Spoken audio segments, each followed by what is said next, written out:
विकास कार्यों को लेकर हम लोगों तक पहुंचे और एक विश्वास और एक आशीर्वाद पूरे नगर पालिका के मतदाताओं को हमको मिला है।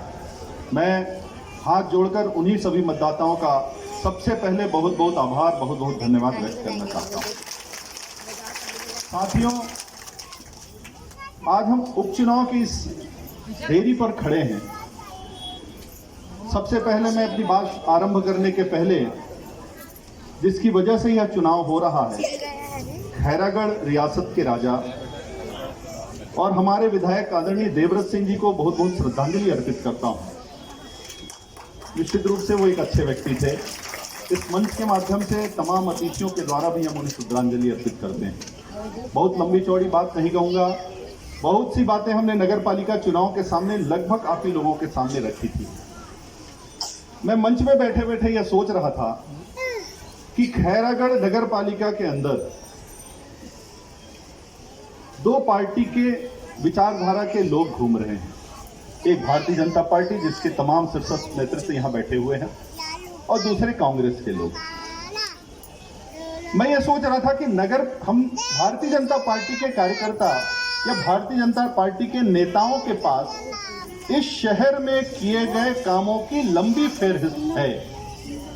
मैं डॉक्टर रमन सिंह जी को धन्यवाद देना चाहूंगा। छोटी सी बात आप लोगों को जरूर याद दिलाना चाहूंगा कि यही शहर जो एक समय में पिछड़ा हुआ शहर था, इस शहर के चप्पे चप्पे का विकास अगर किसी के नेतृत्व में हुआ है, किसी के मार्गदर्शन में हुआ है, तो माननीय डॉक्टर रमन सिंह जी की वजह से हुआ है।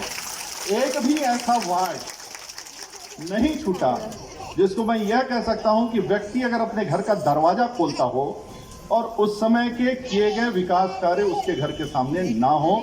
इतनी बड़ी बात मैं अगर कहता हूं तो उसके पीछे की ताकत, उसके पीछे का अगर सम्मान और विकास किसी ने दिया था, अगर वो सोच किसी ने पैदा की थी, तो डॉक्टर रमन सिंह जी भारतीय जनता पार्टी ने की थी। और दूसरी तरफ कांग्रेस के लोग घूमते हैं, तो मैं सोचता हूं कि आपके पास में जाकर वो वोट किस नाम से मांगेंगे। 15 वर्ष डॉक्टर रमन सिंह जी के कार्यकाल का पूरे छत्तीसगढ़ का देखें। मैं शहर की ही बात कर रहा हूं, मैं खैरागढ़ जनपद पंचायत के उन गांवों की बात कर रहा हूं। और इन 3.5 वर्षों में मैं इस जवाबदार मंच में इस बात की चुनौती देता हूं कि खैरागढ़ के 114 पंचायत में कांग्रेस के नेताओं के द्वारा, कांग्रेस की सरकार के द्वारा और खैरागढ़ के इन 20 वार्डों में किया गया एक भी काम गिना दे, एक भी काम इन लोगों ने 3.5 वर्षों में नहीं किया है। क्या मुंह लेकर आप लोगों के पास वोट मांगे। सारंगढ़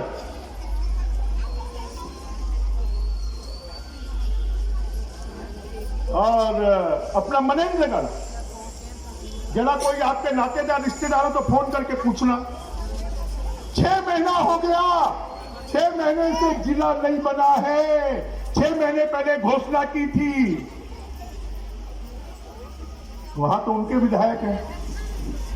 मैंने पूछा, भैया ये 3.5 साल पहले भी भूपेश बघेल अपने घोषणा पत्र में बोले थे मैं जिला बनाऊंगा, तो बोले क्यों नहीं बनाए? तो बोले क्योंकि विधायक यहाँ के देवव्रत सिंह जी थे इसलिए नहीं बनाया। तो देवव्रत सिंह जी का अपमान करने वाला कौन है? देवव्रत सिंह जी को कांग्रेस क्यों छोड़ना पड़ा? देवव्रत सिंह जी को कांग्रेस में प्रवेश क्यों नहीं लेना पड़ा? देवव्रत सिंह मेरे अच्छे दोस्त थे। मैं तो ये भूपेश बघेल पे आरोप लगाना चाहता हूं कि देवव्रत सिंह टेंशन में रहते थे तो भूपेश बघेल के कारण रहते थे, क्योंकि खैरागढ़ विधानसभा के लिए विकास के लिए पैसा नहीं दे रहे और इसके कारण शायद उनको हार्ट अटैक आया। और इसके लिए कोई दोषी है, इसका बदला लेना है कि नहीं लेना है? देवव्रत के अपमान करने वाले का बदला लेना है कि नहीं लेना? कैसे लोगे बदला? कैसे लोगे बदला? अरे यहाँ पे आप 1000-1500 लोग उपस्थित हो, परंतु खैरागढ़ नगर में 15,000 वोट है। पूरे खैरागढ़ विधानसभा में 2.25 लाख वोट है। आपको अगर इसका बदला लेना है तो आपको अपने नातेदार, रिश्तेदार, दोस्त, यार, परिवार, अपना मितान, अपना भाटो, सबको समझाना पड़ेगा हमको घर घर में जाना पड़ेगा, हमको नौजवानों के पास जाना पड़ेगा, हमको बुजुर्गों के पास जाना पड़ेगा, हमको माताओं बहनों के पास जाना पड़ेगा, सबको समझाना पड़ेगा। देखो भैया, खैरागढ़ जिला तभी बनेगा जब कांग्रेस हारेगी। कांग्रेस हारेगी तब जिला बनेगा। कांग्रेस जीतेगा तो आंदोलन करेगा, वो संघर्ष करेगा, और भूपेश बघेल को डर लगेगा कि अगर जिला नहीं बनाया तो 2023 में भी साफ हो जाऊंगा। तब जिला बनेगा। जहां पर उनके विधायक ने 4 जिले की घोषणा कर दी, वहां माननीय नरेंद्र मोदी जिंदाबाद, माननीय नरेंद्र मोदी जिंदाबाद, कोमल जंगेल जिंदाबाद। आज खैरागढ़ के उपचुनाव और इस उपचुनाव में आज 2 कार्यक्रम, पहले सालेवाड़ा और फिर गंडई। मध्य प्रदेश के मुख्यमंत्री शिवराज जी के साथ 2 सभा करके तीसरी सभा में आपके बीच आया हूं। मगर एक बात बता देना चाहता हूं, 2 सभा सालेवाड़ा का और गंडई के सभा को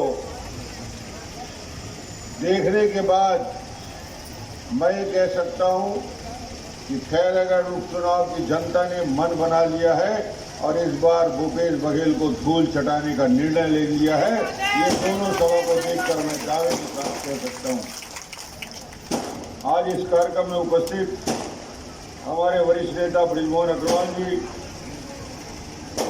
चुनाव के संयोजक खूबचंद पारक जी, शालिनी राजपूत जी, सचिन बघेल जी, दमन साहू जी, अमित साहू जी, केदारनाथ गुप्ता जी, विनोद फाटेकर जी, राजेंद्र गोलचा जी, रमेश पटेल जी, भाई देख भाई आराम से, चंद्रशेखर यादव जी पार्षद, आराम से भाई, आराम से भाई, आराम से, तनाव नहीं ले। गुप्ता जी, श्रीमती गिरिजा चंद्राकर जी, अजय जैन जी, आशीष सिंह जी, नीलिमा गोस्वामी जी, रमेश पटेल और सभी यहाँ उपस्थित कार्यकर्ता बंधु भाई और बहनों,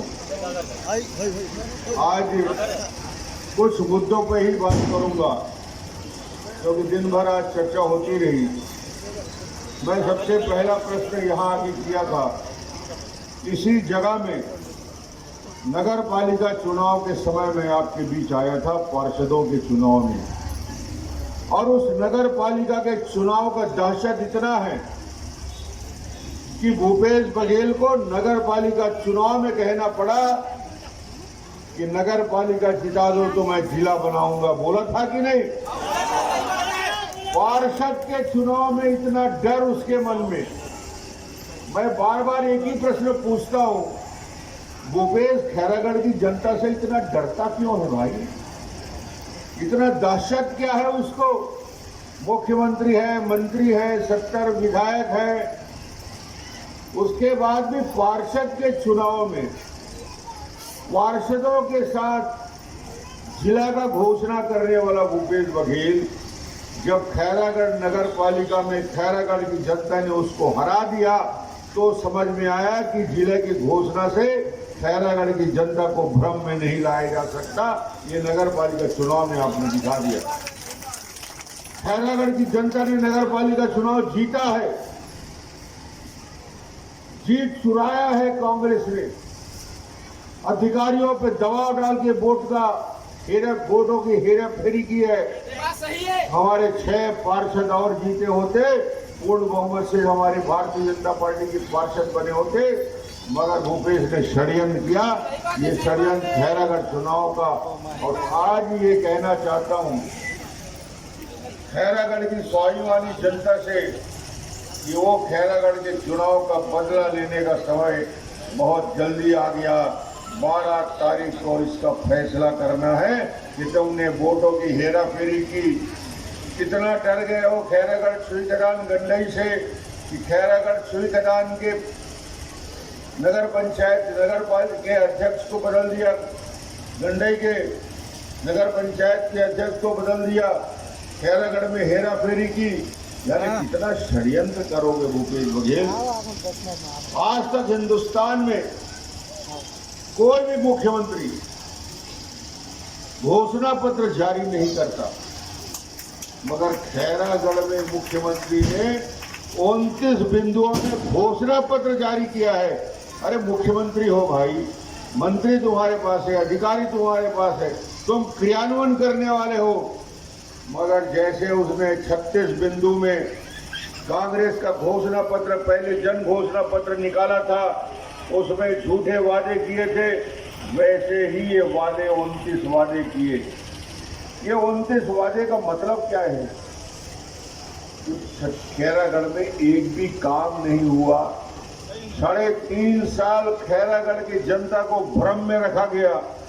खैरागढ़ की जनता को 3.5 साल तक विधानसभा के विकास को शून्य कर दिया गया। और आज स्थिति यही है कि 29 बिंदु में जन घोषणा पत्र जारी करने का काम भूपेश ने किया। मुझे लगता है कि आने वाला इस चुनाव में जो माहौल दिख रहा है, जो वातावरण बना हुआ है, इनके मंत्री डेरा डाले हैं, मुख्यमंत्री डेरा डाल के बैठे हैं, मगर खैरागढ़ की स्वाभिमानी जनता को जो प्रलोभन दिया जा रहा है, जो पैसे बांटे रहे पर वोट पे 5-5 हजार रुपया देने का, कंबल बांटने का काम, साड़ी बांटने का काम, शराब बांटने का काम, भूपेश जी मैं आज यहाँ इस मंच से कह दूंगा, खैरागढ़ की स्वाभिमानी जनता को खरीदा नहीं जा सकता। ये नोट करके रख लो। ये बिकाऊ नहीं है, ये स्वाभिमानी है। और जैसे ब्रिजमोहन जी बता रहे थे कि किस प्रकार यहाँ के पूर्व विधायक देवव्रत को पार्टी कांग्रेस से निकाला गया, अपमानित किया गया, और जब 29 बिंदु पे डेवलपमेंट के लिए मुख्यमंत्री से मिलते रहे 3.5 साल, एक भी काम नहीं किया। उस व्यक्ति का ब्लड प्रेशर बढ़ गया, उसका टेंशन बढ़ गया, और उसी वजह से एक 52 साल के युवा साथी को हमसे विदा होना पड़ा। इसके लिए जवाबदार है भूपेश बघेल और कांग्रेस पार्टी है। इसके लिए भी बदला लेने की जरूरत है। आज तो मैं यही अपील करने आया हूं। खैरागढ़ में मुझसे पूछते हैं कि खैरागढ़ में या छत्तीसगढ़ में डॉक्टर रमन क्या काम किया आप लोगों ने? मैंने कहा 15 साल में हमने इतिहास रचा। गरीबों के लिए 1 रुपया किलो चावल देने की योजना शुरू हुई तो भारतीय जनता पार्टी के शासनकाल में 16% ब्याज दर से किसानों को सहकारी बैंक से बिना ब्याज के ऋण देने की योजना बनी तो भारतीय जनता पार्टी के शासनकाल में। आज खैरागढ़ में भूपेश जी जिस चमचमाती हुई सड़क में घूम रहे हो, ये भारतीय जनता पार्टी की देन है, तुम्हारी नहीं है। खैरागढ़ से करिया मुख्य मार्ग 60 करोड़, खैरागढ़ से जालबांधा 21 किलोमीटर चौड़ीकरण, दुर्ग पहुंचना तुम्हारा आसान हो गया है। सुई खदान से बकरगट्टा का सड़क 44 करोड़ से लागत से नर्मदा से 12.5